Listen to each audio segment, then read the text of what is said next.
গত বছর 2025-এর অক্টোবর মাসে আমেরিকার একটি বিখ্যাত জায়গার ফল কালার দেখতে গেছিলাম। জায়গাটি এতটাই অপূর্ব, তার কিছু কিছু অংশ আমি ক্যামেরাবন্দি করেছিলাম। তার মধ্যে থেকে আজকে একটি ছোট্ট অংশ আমি রিলসের মাধ্যমে এখানে তুলে ধরছি আমার পেজে।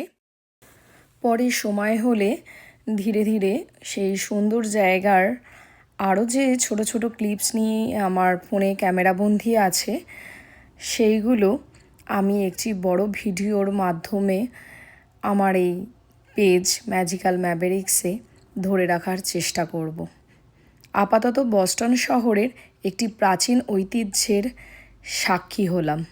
বস্টন শহরের একটি পুরনো রোড টানেল আসতে চলেছে, যার নাম হচ্ছে সামার টানেল। এই সামার টানেল বস্টন শহরের একটি অতি পুরনো রোড টানেল, যেটির একদিকে বস্টন হারবারের নিচ দিয়ে ট্রাফিক চালিত করে, আর অপরদিকে বস্টন লোগান ইন্টারন্যাশনাল এয়ারপোর্ট এবং রুট 1A কে ইস্ট বস্টনের সাথে যুক্ত করে। টানেলটা শুরু হচ্ছে ইস্ট বস্টন থেকে আর শেষ হচ্ছে ডাউনটাউন বস্টনে। আমরা এখন এই সামার টানেলটার ভেতর দিয়েই যাচ্ছি। টানেলটার কনস্ট্রাকশন শুরু হয় 1931 সালের 30শে মার্চ এবং কাজ শেষ হয় 1934 সালের 30শে জুন। এটির প্রথম উদ্বোধন হয় 91 বছর পূর্বে 30শে জুন 1934 সালে। 91 বছর পূর্বে এটার উদ্বোধন হয়।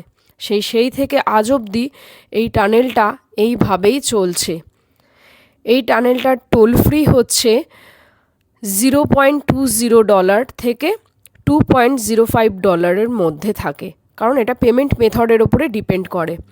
আর টানেলটার দৈর্ঘ্য পায় হচ্ছে 1.079 মাইল বা 1.736 কিলোমিটার দীর্ঘ। এতে দুটো লেন আছে এবং সর্বোচ্চ স্পিড হচ্ছে 40 মাইল পার আওয়ার বা 64 কিলোমিটার পার আওয়ার। এখন আমরা টানেল থেকে বেরিয়ে যাব। তো অপেক্ষায় থাকা যাক নেক্সট ডেস্টিনেশনের জন্য। আপাতত এখানে এখন টাটা।